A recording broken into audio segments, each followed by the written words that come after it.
প্রথম কোরআন কারীমের ওপেন ময়দানের মাহফিল।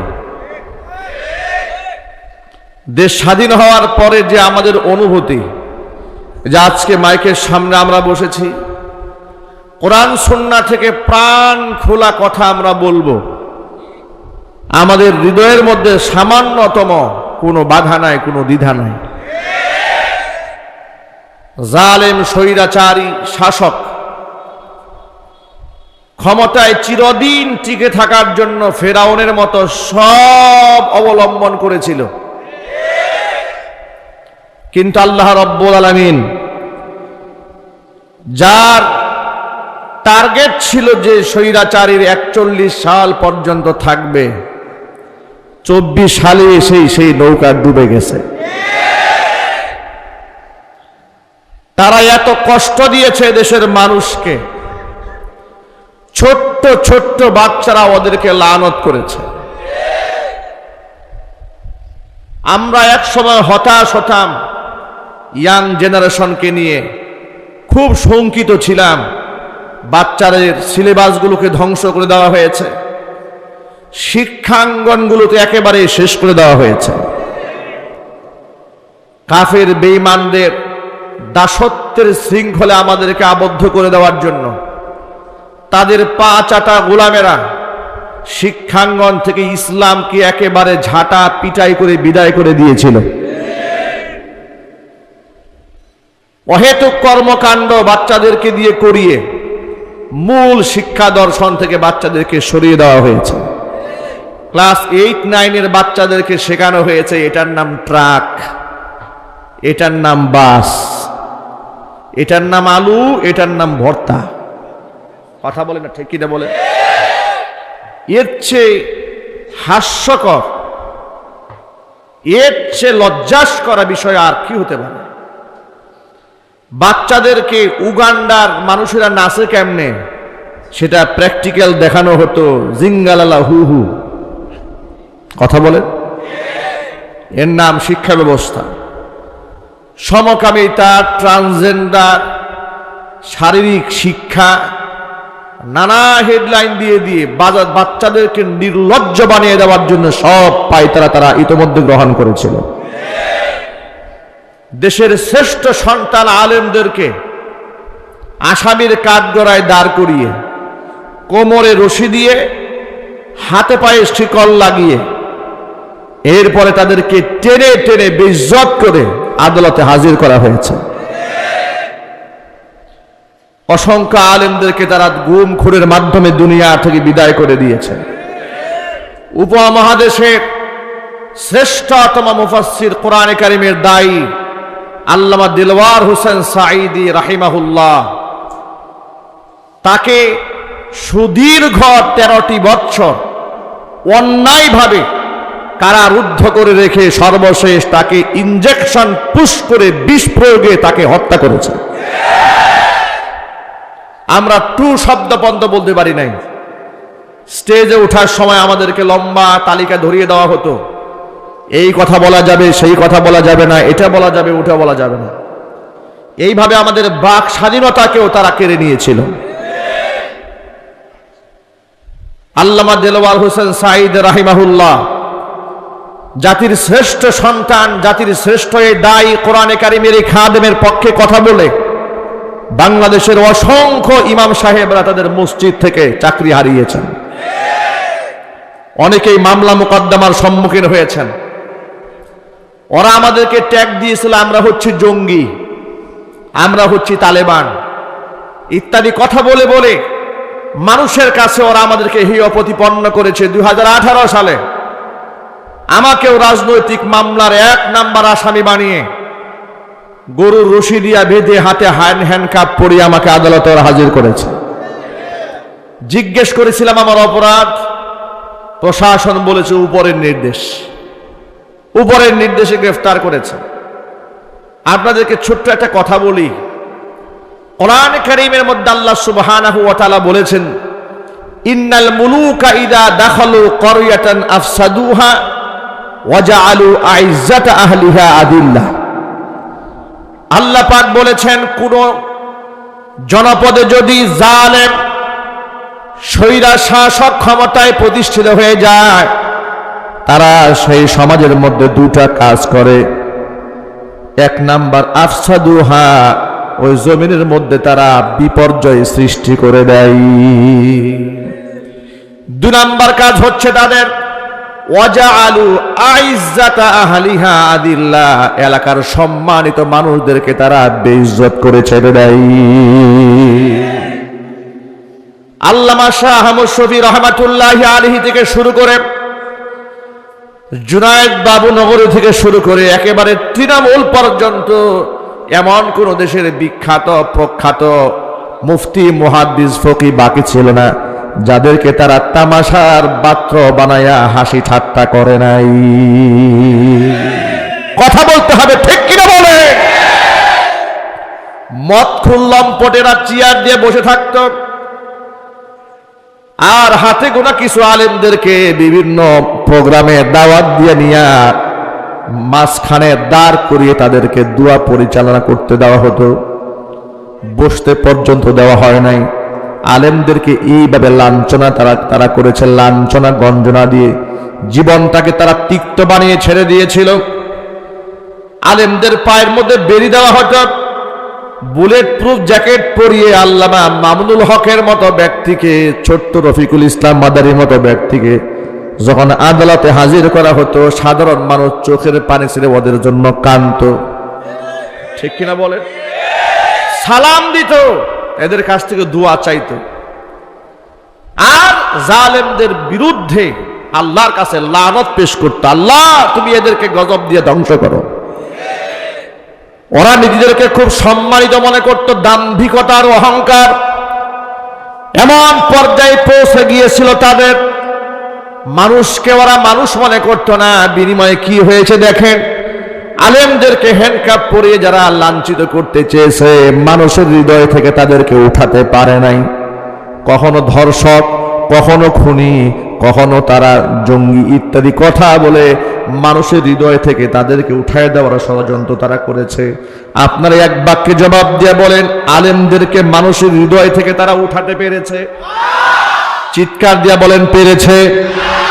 বরং একটু লক্ষ্য করেন, ঘৃণার পাত্র তারা আলেমদেরকে বানাতে চেয়েছে, কিন্তু ঘৃণার পাত্র আলেমদেরকে তারা বানাতে পারে নাই। কারণ ইজ্জত দেওয়ার মালিক হচ্ছে একমাত্র আল্লাহ রাব্বুল আলামিন। কোরআন মাজিদ আল্লাহ পাকের সানাছি, ইয়ারফাইল্লাহুল্লাযীনা আমানু মিনকুম ওয়াল্লাযীনা উতুল ইলমা দারাজাত। ইমানদারদেরকে আমি সম্মানিত করব, আর যাদেরকে ইলম দান করা হয়েছে, যারা আলেম, তাদের মর্তবা আমি আল্লাহ পাক বাড়ায় দেব। এখন আপনারা এক বাক্যে বলেন, আল্লাহ কি মিথ্যা কথা বলেন? আল্লাহ পাক কুরআনে বললেন আলেমদের সম্মান আল্লাহ পাক দিবেন। নবী করিম সাল্লাল্লাহু আলাইহি সাল্লাম বলেছেন, ফাদলুল আলিমি আলাল আবিদি কাফাদলি আলা আদনাকুম। ওয়া মার সাহাবীরা, তোমাদের ভেতরে সাহাবীদের মধ্যে সবচেয়ে আদনা সাহাবীর উপরে আমি নবীর মর্যাদা যেমন, একজন আবেদ পরহেজগার বান্দার উপরে একজন আলেমের মর্তবা আল্লাহর কাছে ঠিক তেমন। আল্লাহু আকবার বলেন। সেই সমস্ত আলেমদেরকে তারা অপমান করেছে, লাঞ্ছিত করেছে, মানুষের হৃদয় থেকে তাদেরকে মুছে ফেলতে তারা পারে নাই। লক্ষ্য করেন, বরং যারা আলেমদেরকে বেইজ্জত করতে চেয়েছে, ওদেরকে মানুষ এমন ভাবে ধিক্কার দিয়েছে, লানত দিয়েছে, বেআইনি ভাবে যারা আলেমদের হাতে হাত করা পড়িয়েছে, আজকে যখন তাদেরকে আসামির কাঠগড়ায় যখন টেনে হিসড়ে প্রশাসন নিয়ে যাচ্ছে, মানুষেরা তাদের জন্য আফসোস করবে দূরের কথা, ধিক্কার মারছে, কিল ঘুষা লাঠি মারতেছে,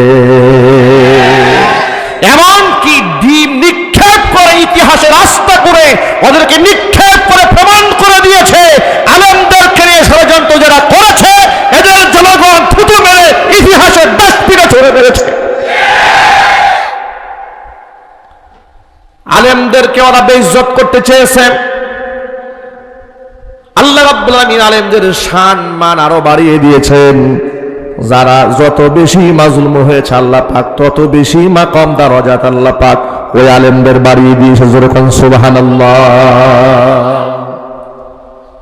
বৈষম্য বিরোধী এই ছাত্র আন্দোলন থেকে শুরু করে এত বড় ফেরাউনের পতন হয়ে যাবে, 90 নমরুদের পতন হবে। ওদের সাঙ্গ পাঙ্গরা তো কল্পনাও করে নাই। কথা একটু বলতে হবে, ঠিক কিনা বলেন? ওদের সাঙ্গ পাঙ্গরা কল্পনাও করে নাই যে মালেকা হামেরা এইভাবে দৌড় দেবে। কথা বলেন, একটু বলতে হবে, ঠিক কিনা বলে? কি অহংকার, কি দাম্ভিকতা! হাসিনা পালায় না, হাসিনা পালায় না, টর্চ লাইট দিয়ে তাকে খুঁজে পাওয়া যাচ্ছে না। আমরা কথা বললে আমাদেরকে বলেছে রাজাকারের বাচ্চা, ঠিক কিনা বলে? পাকিস্তানের দালাল বলেছে। আমরা দেখতে পাচ্ছি যাদেরকে পাকিস্তানের দালাল বলেছে একজন পাকিস্তান যায় নাই, কিন্তু ভারতের দালাল যাদেরকে আমরা বলতাম ঠিকই তারা ভারত চলে গেছে। কথা একটু বলেন না, ঠিক কিনা বলেন? যারা এই দেশের মুসলমানদেরকে পাকিস্তানের দালাল বলেছে, ওরা কাদের দালাল? একটু জুড়ে বলতে হবে, কার দালাল? ভারতের দালাল। আজকে মোদি তার কুলে তাকে আশ্রয় দিয়েছে। মোদির মনে খুব কষ্ট। কথা বলে না, এই কষ্টের ঠেলায় তো বাত খুলে দিয়েছে। কথা বলেন, ঠিক কিনা? এই যে বন্যা হয়েছে, এটা কি প্রাকৃতিক বন্যা না কৃত্রিম বন্যা? কৃত্রিম বন্যা। নদীর স্বাভাবিক একটা স্রোত আছে, আপনারা নদী শাসন করেছেন, বিভিন্ন জায়গায় বাঁধ তৈরি করেছেন, একসাথে সবগুলা বাঁধ খুলে দিয়ে আজকে দেশের অসংখ্য মানুষদেরকে আপনারা মৃত্যুর কুলে ঠেলে দিয়েছেন। সুতরাং আজ থেকে 30 বছর আগে মরহুম আল্লামা দেলোয়ার হোসেন সাঈদ রাহিমাহুল্লাহ যা বুঝতে পেরেছিলেন, সেদিন যদি এই জাতি বুঝতো তার কথাটা, আজকে তার বক্তব্য কি করে মিলে যাচ্ছে? তিনি বলেছিলেন 30 বছর আগে গোটা পৃথিবীতে এই বাংলাদেশের মানুষের জন্য ভারতের চাইতে দুশ্মন আর কেউ নাই। কথা বলেন, ঠিক কিনা? আজকে সেই কাফের বেঈমানদেরকে তারা বন্ধু বানিয়েছিল। কাফের বেঈমানদেরকে বন্ধু বানিয়ে এদেশের মুসলমানদেরকে নির্যাতন করেছে। দেখুন, এদেশের মন্দিরগুলা মুসলমানরা পাহারা দিয়েছে, ঠিক কিনা বলেন? মাদ্রাসার ছাত্ররা মুফতি মুহাদ্দিসেরা আলেম ওলামারা রাত জেগে মন্দির পাহারা দিয়েছে। আর এই নিমক হারাম জাতি কাঁটাতারের বেড়ার কাছে গিয়া, ভারতের কাছে গিয়ে বলছে, আহারে আমাদের সব শেষ হয়ে গেছে, আমরা ওদের পাহারাদারি করি। আর এই নিমক হারামেরা বলে আমরা নাকি ওদের বাড়িঘর আগুন দিয়ে পুড়িয়ে দেই। চিৎকার দিয়ে এখন নাউজুবিল্লাহ, আরো যদি বলেন নাউজুবিল্লাহ। সুতরাং বৈষম্য বিরোধী ছাত্র আন্দোলনে এই জাহাঙ্গীর হুজুরের মাদ্রাসারও এক ছাত্র দেখেছি মারাত্মকভাবে আহত হয়েছে, ক্ষতবিক্ষত হয়েছে। পুলিশরা ডেকে নিয়ে এদের বুকের মধ্যে গুলি চালিয়েছে।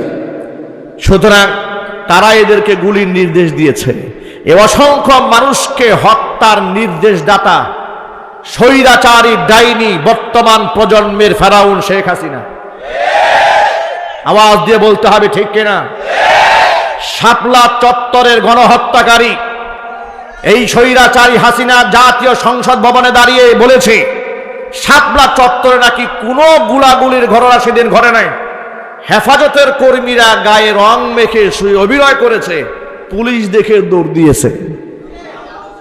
শহীদদের রক্তের সাথে এমন তামাশা যে করতে পারে, আল্লাহর কসম আমি তাকে মানুষ মনে করি না। হেফাজতের অসংখ্য মানুষকে নির্মমভাবে যার অর্ডারে খুন করা হয়েছে, সেই স্বৈরাচারীর নাম হচ্ছে শেখ হাসিনা। কথা বলেন, ঠিক কিনা বলেন? এরপর বিডিআর বিদ্রোহের নামে শ্রেষ্ঠ সন্তান সেনাবাহিনী বড় বড় অফিসারদেরকে হত্যা করেছে, যার নির্দেশে তার নাম শেখ হাসিনা।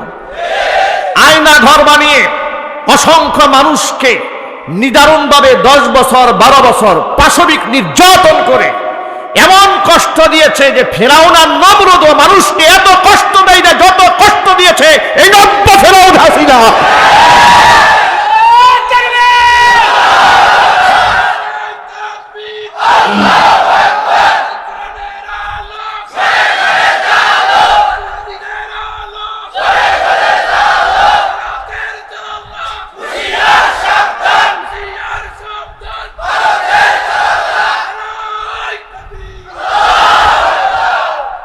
ওরা এত কষ্ট দিয়েছে, জাহান্নামের ভেতরে জাহান্নামীকে যে সাজা দেওয়া হবে, লা ইয়ামুতু ওয়ালা ইয়াহইয়া, কোরআনের মধ্যে এসেছে, ওরা মরবেও না, ওদের বাঁচবেও না। সে জাহান্নামের শাস্তি শেখ হাসিনার নির্দেশ দিয়ে এ দুনিয়ার অসংখ্য মানুষদেরকে তারা দিয়েছে একমাত্র ক্ষমতাকে কুক্ষিগত করার জন্য।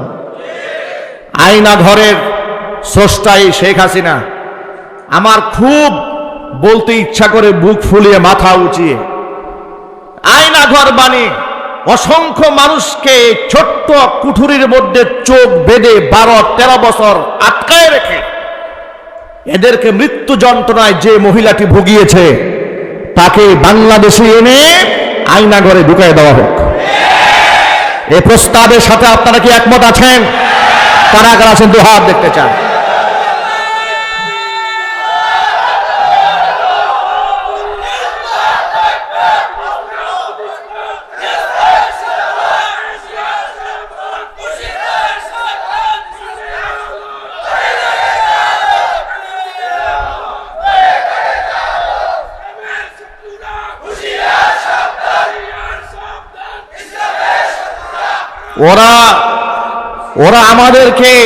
ওরা আমাদেরকে 16টা বছর স্বাধীনভাবে কথা বলতে দেয়নি। এক একটা মসজিদের মিম্বার গুলাকে ওরা মাজলুম বানিয়ে রেখে দিয়েছিল, খতিব সাহেবদের মুখে তালা লাগিয়ে দিয়েছিল। আমার অসংখ্য মাহফিল এই গাজীপুর জেলাতে ওরা 144 ধারা জারি করে বন্ধ করে দিয়েছিল। ইতিহাস ভুলে যায় নাই। যেদিন মাহফিল, আগের দিন থানা থেকে পুলিশ গিয়া মাহফিল বন্ধ করেছে। আমরা নাকি উস্কানিমূলক কথাবার্তা বলি। কার বিরুদ্ধে উস্কানি দিয়েছে আপনারা বলেন? আমাদের 16 বছরের বয়ান এখনো রেকর্ড আছে। উস্কানি কাদের বিরুদ্ধে দিয়েছি? যখন দেখেছি জাতীয় সংসদে দাঁড়িয়ে কোরআনের বিরুদ্ধে কথা বলেছে, যখন দেখেছি আলেমদেরকে মাজলুম করে নির্যাতন চালাচ্ছে, বিনা অপরাধে বছরের পর বছর আলেমদেরকে যেখানে কারারুদ্ধ করে রেখেছে, আলেমদের পক্ষ হয়ে কথা বলেছি। এটা ছিল আমাদের ইমানি দায়িত্ব। যখন দেখেছি মুসলিমদের ট্যাক্সের টাকায় পরিচালিত ঢাকা বিশ্ববিদ্যালয়ে পূজা অর্চনা হয়, ইফতার মাহফিল করতে দেওয়া হয় না, প্রতিবাদ জানিয়েছি।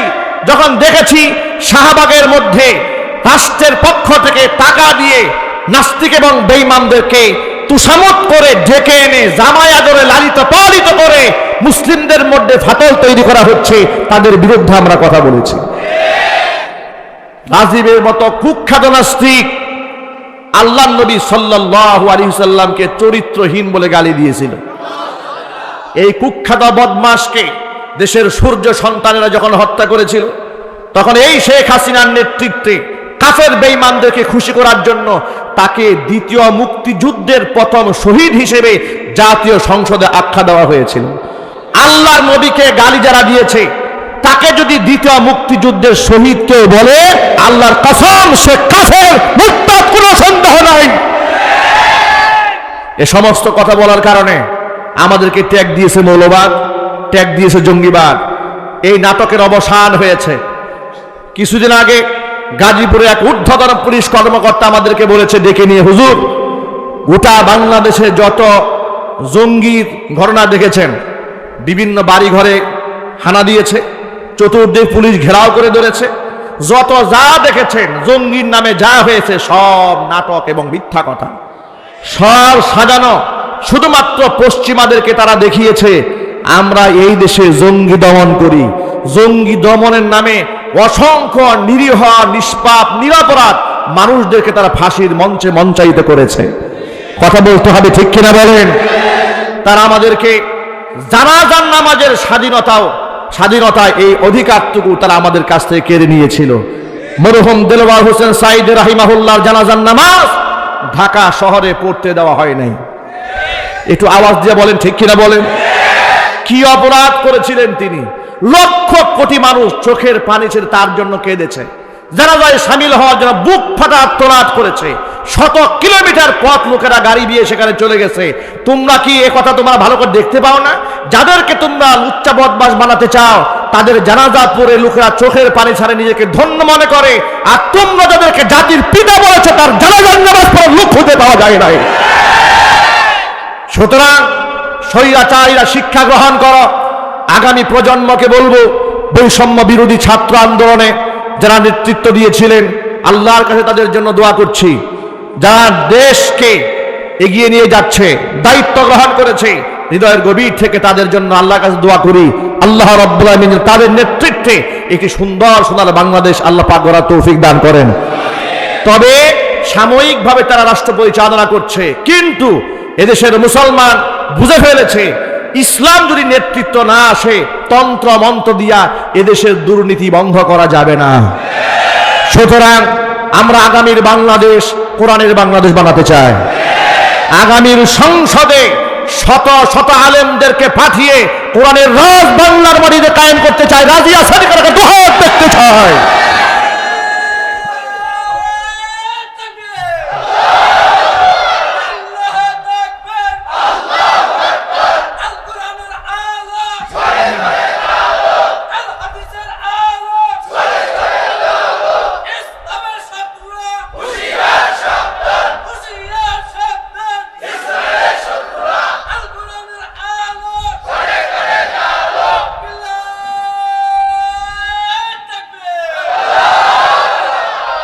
আমার প্রিয় ভাইরা, কোরআন মাজিদ আল্লাহ পাক কত জায়গার মধ্যে নমরুদের ঘটনা, ফেরাউনের ঘটনা, আবু জাহালের ঘটনা, উতবা সাইবা ওয়ালিদ ইবনুল মুগিরার ঘটনা, এত কাহিনী আল্লাহ পাক কোরআনের মধ্যে শুধু এই জন্য টেনেছেন যাতে করে জালেমরা এখান থেকে শিক্ষা গ্রহণ করে।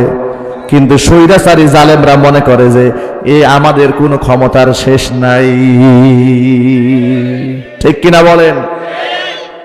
কোরআনে মাজিদ আল্লাহ বলছেন, ওয়াসায়ালামুল লাযীনা যালামু আইয়া মুনকালাবিন ইয়ানকালিবুন।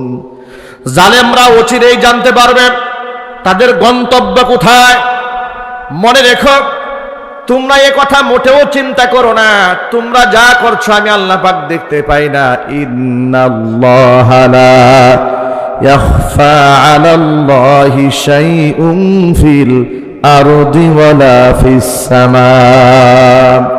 আসমান জমিনে কোনো কিছু আমি আল্লাহর কাছে লুকায়ে থাকে না, সব কিছু আমি আল্লাহ পাক দেখতে পাই। জোরে কোন সুবহানাল্লাহ। ও যুবক ভাইরা আমার, আজকে যে অসংখ্য উলামারা রক্ত দিলেন, জেল খাটলেন, জরিমানা দিয়েছেন, তাই বলে আলেমরা ঠকে যায় নাই। আপনারা দেখেন, আলেমরা নিজেরা নির্যাতিত হয়েছে, নিপীড়িত হয়েছে, কিন্তু আলেমরা দেশ ছেড়ে পালায় নাই। কথা বলেন। আল্লামা সাঈদ রাহিমাহুল্লাহকে অনেকেই পরামর্শ দিয়েছিল যে আপনার বিরুদ্ধে অনেক ষড়যন্ত্র হতে বিদেশ চলে যান। তিনি বলেছেন মোটেও না। যে ফাঁসির রশিকে ওরা ভয় মনে করে, আমরা ওই ফাঁসির রশিকে আমরা ফুলের মালা মনে করি। কেন মনে করেছেন শোনেন, কোরআন কি বলে লক্ষ্য করে শোনেন, খুব ভালো করে শোনেন। আল্লাহ পাক বলছেন, ওয়ালানাবলুওয়ান্নাকুম বিশাইইন মিনাল খাউফি ওয়াল জু'i ونقص من الأموال والأنفس والثمرات وبشر الصابرين। অবশ্যই আমি তোমাদেরকে পরীক্ষা করব। কি দিয়ে পরীক্ষা করব শোনো। বিশাইইন মিনাল খাউফি, ভয় দিয়ে, ভীত সন্ত্রস্ত করে ফেলবো তোমাদেরকে, জানের শঙ্কায় তোমরা পড়ে যাবে, এমন জিনিস দিয়ে তোমাদেরকে আমি আল্লাহ পরীক্ষা করব। খাউফি ওয়াল জু'i, ক্ষুধা দিয়া তোমাদেরকে আমি পরীক্ষা করব, নিদারুণ ক্ষুধার কষ্ট যাতনা সহ্য করতে হবে। ওয়া নাকসিম মিনাল আমওয়ালি ওয়াল আনফুস, সম্পদগুলো সব বিনষ্ট হয়ে যাবে। সম্পদ, দুনিয়ার সম্পদ বলতে যা বোঝায় সব শেষ হয়েও যেতে পারে। ওয়াল আনফুস, তোমার জীবনটা পর্যন্ত শেষ হয়ে যেতে পারে। আমি আল্লাহ পাক তোমাকে এইরকম ভাবে পরীক্ষা করব। আমি আল্লাহ পাক দেখে নিতে চাই ইমানের দাবিতে কে কতটুকু সত্যবাদী আর কে কতটুকু মিথ্যাবাদী। আমি আল্লাহ পাক দেখে নিতে চাই। কোরআন মাজিদে সূরা আনকাবুতের মধ্যে 2 নম্বর আয়াতে আল্লাহ পাক বলছেন, হাসিবান নাসু আইয়ুতরাকু আইয়াকুলু আমান্না ওয়া হুম লা ইফতানুন। মানুষকে মনে করেছে নাকি, এটা কি মানুষের ধারণা করে বসে আছে নাকি? তারা শুধু বলবে আমান্না, ঈমান আনলাম, ঈমান এনেছি, আর তাদেরকে ছাড় দিয়ে দেওয়া হবে। এটা কি মানুষের ধারণা নাকি? অথচ ওয়ালাকাদ ফাতান ওয়া হুম লা ইফতানুন, এদেরকে পরীক্ষা করা হবে না, এটা কি তাদের ধারণা? ওয়ালাকাদ ফাতান্নাল্লাযীনা মিন ক্বাবলিহিম, অথচ তাদের পূর্বে দুনিয়াতে যারা এসেছিল এদের সকলের কাছ থেকে আমি আল্লাহ পাক পরীক্ষা গ্রহণ করেছি, যাতে করে আমি আল্লাহ পাক দেখে নিতে পারি। ফালা ইয়ালামান্নাল্লাহুল্লাযীনা সাদাকু ওয়া লা ইয়ালামান্নাল কাযিবিন। আমি আল্লাহ পাক শুধু দেখে নিতে চাই ঈমানের দাবিতে কে সত্যবাদী আর কে মিথ্যাবাদী। জোরে জোরে বলেন সুবহানাল্লাহ। এই জন্য আলেমরা দেশ ছেড়ে পালিয়ে যায় না, জেল জরিমানা বরদাস্ত করতে পারে, কিন্তু আলেমরা যারা কষ্ট দেয় তারা মানুষের কাছে দরবেশ সেজে থাকে, বিপদ দেখলে দাড়ি কামাইয়া সুর বাটপার সেজে পালাইয়া যাওয়ার চেষ্টা চালায়। কথা বলে ঠিক কিনা বলে? আমার প্রিয় ভাইরা, ইমানদারের জীবনে যত বিপদ আসুক না কেন তাদের হতাশ হওয়ার কিছু নাই। পুরস্কার আল্লাহর পক্ষ থেকে আছে না নাই? একটু জোরে বলেন। আল্লাহর পক্ষ থেকে পুরস্কার আছে, হতাশ হওয়ার কিছু নাই, নিরাশ হওয়ার কিছু নাই। আল্লাহর পক্ষ থেকে বিনিময় আল্লাহ পাক দেবেন। আল্লাহ রাব্বুল আমিন বলেছেন, ইয়া আইয়ুহাল্লাযীনা আমানুস্তাঈনু বিস-সাবরি ওয়াস-সালাহ ইন্নাল্লাহা মা'আস-সাবিরিন। ওই ইমানদাররা, ইস্তাঈনু বিস-সাবরি ওয়াস-সালাহ, আমি আল্লাহর কাছে সাহায্য প্রার্থনা করো দুইটা জিনিসের মাধ্যমে, একটা হচ্ছে ধৈর্য আর একটা হচ্ছে নামাজ। ধৈর্য এবং নামাজের বিনিময়ে আল্লাহর কাছে তোমরা সাহায্য চাও। ধৈর্য ধারণ করতে হবে, নামাজের মাধ্যমে সাহায্য চাবো কার কাছে? সবাই জোরে বলুন না, কার কাছে? আল্লাহর কাছে সাহায্য চাবো। হতাশ হওয়া যাবে না, নিরাশ হওয়া যাবে না, অস্থির হওয়া যাবে না।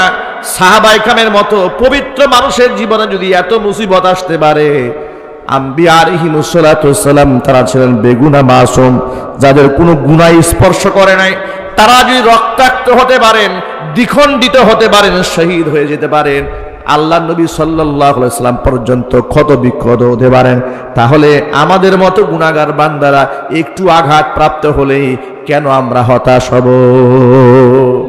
আমাদের অবস্থাতে এমন হয়েছে, সামান্য একটু জ্বর সর্দি কাশি হলে অস্থির হয়ে যাচ্ছি, ঠিক কিনা বলেন? সামান্য একটু জ্বর সর্দি কাশি হলেই অনেক লোকেরা বলে ফেলে, এত নামাজ পড়ি, এত রোজা রাখি, এত হজ করি আর যাকাত দেই, মানুষদেরকে দান খয়রাত করি, আল্লাহ কি আমার ইবাদত কবুল করে না? আমার তো পেরেশানি দূরই হয় না। ওই যে সুদের ব্যবসা করে, ঘুষ খায়, মিথ্যা কথা বলে, ও তো বেশ আরামে আছে। আছে না নাই? যদি বলেন আছে না নাই? এগুলা হচ্ছে সাময়িক আরাম। কি আরাম এগুলো? সাময়িক আরাম।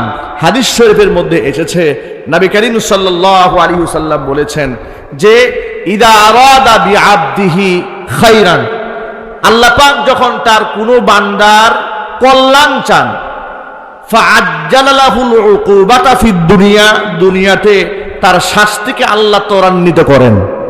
মানে দুনিয়াতে মানবীয় ত্রুটি বিচ্যুতি যা আছে, এটা তার সাবেক দুনিয়ার মধ্যে কিছু বিপদ আল্লাহ দেয়, দিয়ে তাকে দুনিয়া থেকে পবিত্র বানায় নেয়। পক্ষান্তরে যে ব্যক্তির অকল্যাণ আল্লাহ পাক চান, তার ব্যাপারে আল্লাহ পাক তাৎক্ষণিক তারে কোনো বিপদ দেয় না। বিপদ দিলে তো আগামীর মুসিবত সাইজের মাইটটা কম পড়ে যাবে। ফাআমসাকা আনহু বিল উকুবা, হাদিস শরীফে এসেছে, আল্লাহ নবী সাল্লাল্লাহু আলাইহি ওয়াসাল্লাম বলেছেন, আল্লাহ পাক তার থেকে শাস্তি দেওয়া থেকে বিরত থাকেন, ওরে শাস্তি আল্লাহ পাক দেন না। কেন দেন না? হাত্তা ইউয়াফিয়াহু বিহি ইয়াউমাল কিয়ামা, যাতে করে কিয়ামতের দিন তারে পুষায়া মাইটটা দেওয়া যায়। কথা বলতে হবে, ঠিক কিনা? এই জন্য ইমানদারদের জীবনে যে বিপদগুলো আসে, এটা আল্লাহর পক্ষ থেকে রহমত। এখানে হতাশ হওয়ার কিছু নাই। দেখুন কোরআন মাজিদের মধ্যে আল্লাহ সুবহানাহু ওয়া তাআলা বললেন, মাইয়ামাল সুআই ইউজযা বিহি, এই আয়াত নাজিল হলো। দুনিয়াতে সামান্যতম গুনাহ যদি কেউ করে তার প্রায়শ্চিত্ত তাকে ভোগ করতে হবে। এই আয়াত নাজিল হওয়ার পরে আবু বকর সিদ্দিক রাদিয়াল্লাহু তাআলা আনহু ছোটখাটো একজন সাহাবী ছিলেন, ঠিক না? কি বলেন আপনারা? আবু বকরের মতো দামি সাহাবী আর কেউ ছিলেন? আল্লাহু আকবার বলেন। আল্লাহর নবী রাহমাতুল লিল আলামিন বলেছেন, আমি রাতের আধারে স্বপ্ন দেখেছি পৃথিবীর সমস্ত নবীদের আমলনামায় এক পাল্লায় দেওয়া হয়েছে, এরপর আমি মুহাম্মদ সাল্লাল্লাহু আলাইহি ওয়াসাল্লামের আমলনামার এক পাল্লায় দেওয়া হলো। আমলনামা ওজন করা হলো, আমি দেখতে পেলাম তামাম পৃথিবীর সমস্ত নবীদের আমলনামার চেয়ে আমি মুহাম্মদ সাল্লাল্লাহু আলাইহি ওয়াসাল্লামের আমলনামার ওজনটাই ভারী হয়ে গেল। আল্লাহর হাবিব বলেন, এবার পৃথিবীর সমস্ত নেককার মানুষের আমলনামা এক পাল্লায় উঠে দেওয়া হলো। নবীদের পর্ববাদ, নবীরা তো আল্লাহ পাকের স্পেশাল বান্দা, বেগুনা মাসুম, তাদের সাথে পৃথিবীর সাধারণ কোনো মানুষের কোনো তুলনাই হয় না। জোরে কোন আল্লাহু আকবার। এরপরে দুনিয়ার সমস্ত নেককার মানুষের আমলনামা এক পাল্লায় দেওয়া হলো, আর এক পাল্লায় আমার আবু বকরের আমলনামা উঠায় দেওয়া হলো। আমি দেখতে পেলাম তামাম পৃথিবীর সমস্ত মানুষের আমলনামার চাইতে আবু বকরের আমলনামার ওজনটাই ভারী হয়ে গেল। কারণ হচ্ছে আবু বকর সিদ্দিক রাদিয়াল্লাহু তাআলা আনহুর আমলে গোটা জীবনে এমন একটা রাত আছে যে রাতের আমল তামাম পৃথিবীর সমস্ত মানুষের আমল নামার চাইতেও বেশি। সেই রাত হচ্ছে হিজরতের রাতে নবী করিম সাল্লাল্লাহু আলাইহি সাল্লামের সঙ্গ গ্রহণ করে তিনি যখন পাহাড়ের গুহায় আল্লাহর হাবিব সাল্লাল্লাহু আলাইহি সাল্লামকে উরুর মধ্যে শুয়াই দিয়ে ঘুম পাড়িয়ে দিয়েছিলেন, গর্তের মুখগুলা নিজের গায়ের জামা ছিঁড়ে ছিঁড়ে বন্ধ করে দিয়েছিলেন, ছোট্ট এক ছিদ্রের মধ্যে পায়ের গুড়ালি দিয়ে চাপ দিয়ে ধরে রেখেছিলেন, বিষধর সাপ এসে পায়ে দংশন করেছিল, তিনি পা সরাচ্ছিলেন না। বিষের যন্ত্রণায় যখন চোখের পানি রাসূল পাক সাল্লাল্লাহু আলাইহি সাল্লামের চেহারা মুবারকের মধ্যে পড়েছিল, আল্লাহর হাবিবের ঘুম ভেঙে যায়। আবু বকর সিদ্দিকের দিকে তাকাই দেখেন আবু বকরের চেহারা থেকে দরদর করে পানি পড়ছে। আল্লাহর নবী জিজ্ঞেস করেছিলেন, আবু বকর কেন কান্না করেন? নিশ্চয় আপনার সন্তানদের কথা আপনার মনে পড়েছে, স্ত্রীর কথা মনে পড়েছে, এলাকার কথা মনে পড়েছে। বলে না আল্লাহর হাবিব, যেদিন থেকে আপনার উপর ঈমান এনেছি সেদিন থেকে তামাম পৃথিবীর সব কিছুর চাইতে আপনার মহব্বত, আল্লাহর মহব্বত অন্তরে বেশি। তাহলে কেন কান্দেন? ইয়া রাসূলুল্লাহ, বিষধর সাপ আমার পায়ের মধ্যে দংশন করেছে, এই জন্য আমি কান্না করতেছি। হুজুর বললেন, কেন আমাকে প্রথমে ডাক দিলা না?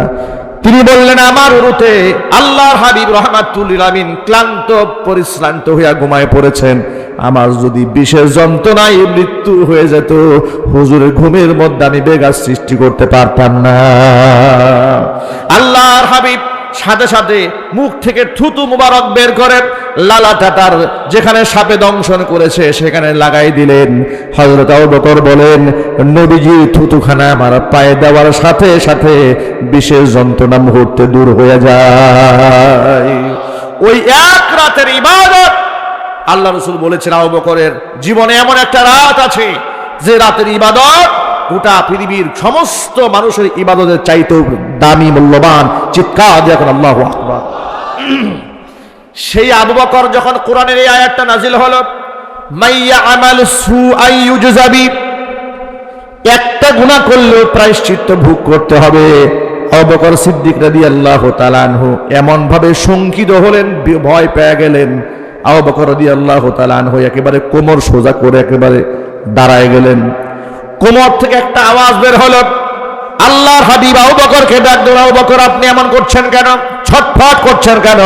আবু বকর বলে, ইয়া রাসূলুল্লাহ, আল্লাহ পাক কোরআন মাজিদে বলেছেন সামান্য একটা গুনাহ করলে প্রায়শ্চিত্ত ভোগ করতে হবে। চলাফেরায় তো আমরা কত গুনাহ করে ফেলি। আল্লাহু আকবার বলেন। দেখেছেন কত ভয় তাদের, কত গুনাহ আমরা করি, কি হবে আমাদের? আল্লাহর নবী আবু বকর সিদ্দিক রাদিয়াল্লাহু তাআলা আনহুকে ডেকে বলেন, আবু বকর আপনি যখন রাস্তায় হাঁটেন চলার পথে কি আপনি পায়ের মধ্যে হুঁচট খান না? বলে হ্যাঁ খাই। আপনি কি কোনো জিনিস হারায়া পেরেশান হয়ে যান না? বলে হ্যাঁ তাও তো হই। এমন অনেক সময় হয় না, মোবাইলের চার্জার খুঁজে পাচ্ছি না, ঠিক কিনা বলেন? পকেটে মোবাইল রেখে সারা ঘর খুঁজে শেষ, ঠিক কিনা বলেন? হাতের মধ্যে ঘড়ি রেখে খুঁজছে আধা ঘন্টা, ঘড়ি পায় না। কথা বলে না। গ্রামের এক গল্প শুনেছিলাম যে কাঁধে লাঙল নিয়া ক্ষেত থেকে ফেরত আসছে, বউর কাছে বলতেছে, এই আমি যে খেতে গেলাম লাঙ্গল নিয়ে যাই নাই, তুই বলবি না আমারে? কাঁধে কিন্তু লাঙ্গল। উনি মোটামুটি খুঁজা শেষ। বলছে, আচ্ছা আপনার কান্দে উঠে কি? টাকা দেখে লাঙ্গল। আপনি তো এটাই নিয়ে গেছে। তাই নাকি? বলে হ্যাঁ, এটা কান্দে নিয়েই তো আমি খালি খুঁজছি লাঙ্গল কই। এই যে দেখেন, হাতের কাছে একটা জিনিস নিয়ে খুঁজে পায় না, এমন হয় না? চলার পথে আপনি হুঁচট খাইছেন, ব্যথা পেয়েছেন, কষ্ট পেয়েছেন, কিংবা আপনাকে সমাজের লোকেরা বাজে কথা বলে কষ্ট দিয়েছে, আপনাকে শারীরিক কিংবা মানসিক টর্চার করেছে, নির্যাতন করেছে, আপনার অন্তরে ব্যথা লাগে না? ব্যথা লাগে। হতাশ হবেন না। নবী করিম সাল্লাল্লাহু আলাইহি ওয়াসাল্লাম বলেছেন, আবু বকর চলার পথে যে হুঁচট খান, এক একটা হুঁচট খাওয়ার বিনিময়ে আল্লাহ পাক আমল নামা থেকে গুনাহগুলা মুছে দেয়। আপনি যে পেরেশান হন, পেরেশানিতে আপনার সগীরা গুনাহ আল্লাহ মাফ করে দেয়। সুতরাং এভাবে আল্লাহ সুবহানাহু ওয়া তাআলা আমল নামা থেকে ছোট ছোট গুনাহ, দুনিয়ার ছোট্ট ছোট্ট বিপদের বিনিময়ে দূর করে দেন। আমি আপনাদেরকে শুধু একথা বোঝাতে চেয়েছি, এই দুনিয়ার ইমানদারদের যে বিপদ আসে, এটা আল্লাহর পক্ষ থেকে গজব নয়, এটা আল্লাহর পক্ষ থেকে রহমত। ঠিক কিনা বলেন? এটা আল্লাহর পক্ষ থেকে কি? রহমত। আপনি পেরেশান হয়ে গেছেন, হতাশ হবেন না। আজকে দেখুন, ফেনী, নোয়াখালী, লক্ষ্মীপুর, ছাগলনাইয়া, এই এলাকার বিস্তীর্ণ এলাকার মানুষ আজকে পানিবন্দী। আজকে তারা চরম মুসিবতের সম্মুখীন হয়েছে। এটা একটা কৃত্রিম মুসিবত আমাদের দুশ্মন ভারত তৈরি করে দিয়েছে। প্রথমত, ইমানদারদের এখানে হতাশ হওয়ার কিছু নাই। তারা কঠিন পরীক্ষার সম্মুখীন হয়েছে। তাদের সহযোগিতার জন্য গোটা বাংলাদেশের মানুষ আমরা ঝাঁপায়ে পড়েছি, ভবিষ্যতে আরো ঝাঁপায়ে পড়বো ইনশাআল্লাহ। যিনি যেখানে আছে, ওদের বিপদ দেখে আমাদের কাফের শত্রুরা হাসতেছে। ওরা বলছে, আমাদের পানির ধাক্কা তোমরা সামলাইতে পারো না, আবার সেভেন সিস্টারকে নিয়ে তোমরা হুমকি দাও। আমরা ওদেরকে খুব স্পষ্ট জানায় দেই, তোমাদের পানির ধাক্কা বরদাস্ত করার মতো ক্ষমতা আমাদের আছে না নাই টের পাও নাই? তোমরা অতর্কিতভাবে পানি ছেড়ে আমার অসংখ্য ভাই বোনদেরকে তোমরা পানি বন্দী করে দিয়েছিলে, আর আমরা বিনা নোটিশে, বিনা প্রচারণায় লক্ষ লক্ষ সাহায্যার্থী মানুষ তাদেরকে সাহায্য করার জন্য এগিয়ে গেছি। আলহামদুলিল্লাহ বলে। ওটা বাংলাদেশের আপামর জনসাধারণ তাদের পিছনে শ্রম দিচ্ছেন, ঘাম ঝরাচ্ছেন। আমরাও যারা আছি, টাকার বিনিময়ে, শারীরিক পরিশ্রমের মাধ্যমে তাদের পাশে দাঁড়াতে চায়। ফেনীর এবং ছাগলনাইয়া, লক্ষ্মীপুর, নোয়াখালী, ওই সমস্ত আমার ভাইরা ফকির মিসকিন নয়, তারা আমার আপনার ভাই। তারা আজকে মুসিবত পড়েছে, এই মুসিবত তো আমার উপরেও আসতে পারত। কথা বলেন, ঠিক কিনা বলেন? তাদের পাশে দাঁড়াবার দরকার আমাদের আছে না নাই? একটু জুড়ে বলেন। একজন মানুষও বাকি থাকবেন না এমন যে সহযোগিতায় হাত না বাড়াবেন। যিনি যেখানে, যাকে বিশ্বস্ত মনে হয়, আমানতদার মনে হয়, আজকে তো আমার বলতে দ্বিধা নাই, আস-সুন্নাহ ফাউন্ডেশন, বাম এবং রামেরা তাকায় দেখো, মানবতার কাণ্ডারি কারা? তোমরা তো আলেমদেরকে মানবতা বিরোধী বলো। আলেমরা প্রমাণ করে দিয়েছে সময়ের ব্যবধানে, গোটা জাতির জন্য, জাতির মুসিবতে আলেমরা প্রমাণ করেছে আলেমদের চেয়ে মানব দরদি এই জাতির মধ্যে আর কেউ নেই। কথা একটু জুড়ে বলতে হবে, ঠিক কিনা? আস-সুন্নাহ ফাউন্ডেশন একা যে ত্রাণ নিয়ে তাদের দরবারে হাজির হয়েছে, গোটা বাম, রাম, তথাকথিত নারীবাদী আর মানবতাবাদী গোষ্ঠী সহ মিলেও এর শতভাগের এক ভাগও হবে না। আল্লাহু আকবার বলেন। আলেমরা মানুষের আস্থার জায়গা ইতোমধ্যে অর্জন করেছেন। আস্থার জায়গা আগেও ছিল, কিন্তু আফসোস এই দেশে কাফেরদের লালিত সরকার আলেমদের অবদান মিডিয়াতে কোনোদিন তুলে ধরে নাই। আমি কি অসত্য কথা বললাম নাকি? আস-সুন্নাহ ফাউন্ডেশনের মাধ্যমে সিলেটের বন্যা দুর্গত মানুষের পাশে, উত্তরবঙ্গের দুর্গত মানুষের পাশে যে পরিমাণ ত্রাণ, শত শত টন চাল, গম, খাবার পৌঁছে দিয়েছে, এটা আগেও দেয় নাই? দিয়েছে, জাতীয় মিডিয়াতে প্রচার হয়েছে? না না, জাতীয় মিডিয়াতে এগুলো প্রচারিত হবে না। জাতীয় মিডিয়াতে কি প্রচারিত হবে? প্রচারিত হবে সারেগামা পাদানিসা গাইয়া জামা খুলছিল কে? কথা বলে না, জোরে বলতে হবে তো, ঠিক কিনা বলে? তারা মহিলা চ্যাম্পিয়নশিপ নিয়ে আসছে, হাফ প্যান্ট পরে মহিলারা বিরাট কাম করে নিয়ে আসছে। এটা জাতীয় টেলিভিশনে হাইলাইট করা হয়েছে। আমরা বিগত জীবনে আলেমদেরকে বাঁকা চোখে দেখার যে কালচার এই দেশে দেখেছি, বৈষম্য বিরোধী ছাত্র আন্দোলনের মাধ্যমে ওই সমস্ত একরোখা কানা দাজ্জালি সমাজ ব্যবস্থার পতন ঘটেছে। আজকে জাতীয় পত্রিকা টেলিভিশনে দেখেছি, আজ সুন্নাহ ফাউন্ডেশনের কর্মকাণ্ড প্রথম সারির টেলিভিশনগুলো প্রচার করে বেড়াচ্ছে। অতিলকাল আইয়ামুন উদাবিলুহা বাইনান নাস, কোরআনে আল্লাহ পাক বলেন এভাবেই দিনগুলোকে আমি পাল্টাইয়া দেই। এবার দিন এসেছে ইসলামপন্থীদের দিন। কথা বলেন ঠিক কিনা? আপনি দেওয়ার কোনো জায়গা না যদিও পান, আজ সুন্নাহ ফাউন্ডেশনে যোগাযোগ করেন। আস্থার প্রতীক আজ সুন্নাহ ফাউন্ডেশন শেখ আহমদুল্লাহ হাফিজাহুল্লাহর নেতৃত্বে পরিচালিত হচ্ছে। শেখ আহমদুল্লাহ জাতির শ্রেষ্ঠ সন্তান, জাতির রত্নের জন্য আমরা আল্লাহর কাছে দোয়া করছি, আল্লাহ পাক তার হায়াতে তয়্যিবা দান করেন। তার মাধ্যমে দেশ এবং জাতি আরো বেশি উপকৃত হোক, এটা আমরা চাই না? জোরে বলুন, চাই না? তাকে বিতর্কিত করার জন্য একটা গোষ্ঠী বাম পাড়াতে খুব প্রচেষ্টা করেছে কিছুদিন আগে। এমনকি বাম এবং রামদের লালিত আরেকটা টুপি দাড়িওয়ালা বাহিনী, তথাকথিত সুন্নি বাহিনী, তাকে নিয়ে অনেক বাজে কথা বলেছে। আজকে দেখলাম হঠাৎ করে ওদের মুখ শুকায় গেছে। কথা বলেন ঠিক কিনা? আল্লাহ পাক ওদের চেহারাকে, যারা ইসলামের বিরুদ্ধে কাজ করে এবং ইসলামের বিরুদ্ধবাদী শক্তিদেরকে শক্তি যোগায়, আল্লাহ ওদের চেহারা আরো কালা বানায় দিক। জোরে কোন আমিন। এমনকি এই আস-সুন্নাহ ফাউন্ডেশনের মাধ্যমে আজকে সেখানে ত্রাণ বিতরণ হচ্ছে। যে যেভাবে পেরেছে দান করছে, সহযোগিতা করছে। আপনারা সহযোগিতার হাত বাড়ান।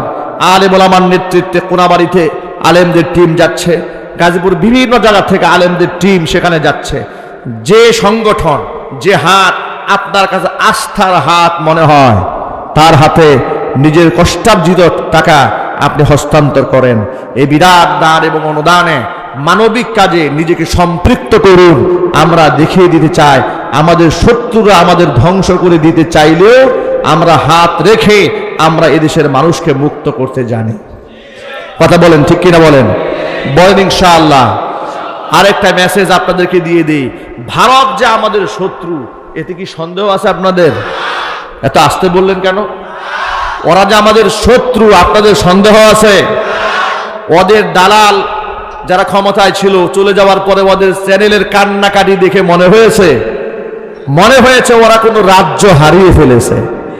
কথা বলেন। মনে হয় না এই বাংলাদেশের থেকে কোনো সরকার বিদায় হয়েছে, মনে হয়েছে ভারত তার কোনো এক রাজ্য হারিয়েছে। ওদের কান্নাকাটি দেখে আমাদের কাছে তাই মনে হয়েছে। ওরা আমাদেরকে বাদ দিয়ে নদী শাসন করে আমাদেরকে বানে ভাসিয়ে দিতে চায়। আমরা ছাত্র জনতাকে সাথে নিয়ে, মজলুম এদেশের আলেম ওলামাদেরকে সাথে নিয়ে যদি আমরা নতুন একটা সূর্যের উদয় এদেশে ঘটাতে পারি, তাহলে আমরা ইনশাআল্লাহ আমাদের শত্রুদেরকেও মোকাবেলা করার জন্য হাতে হাত রাখতে পারবো। ইসরায়েলি পণ্য আমরা যেভাবে বয়কট করেছিলাম, যেভাবে বয়কট করে আছি, ঠিক সেভাবে ভারতীয় সমস্ত পণ্য বয়কট করতে হবে ইনশাআল্লাহ। বলেন আর চিৎকার দিয়ে এখন ইনশাআল্লাহ। ওদের এই দেশে 26 লক্ষ কর্মচারী আছে, এগুলাকে চিহ্নিত করে ঘাট ধাক্কা দিয়ে বের করে দেওয়া হোক। কথা বলেন ঠিক কিনা?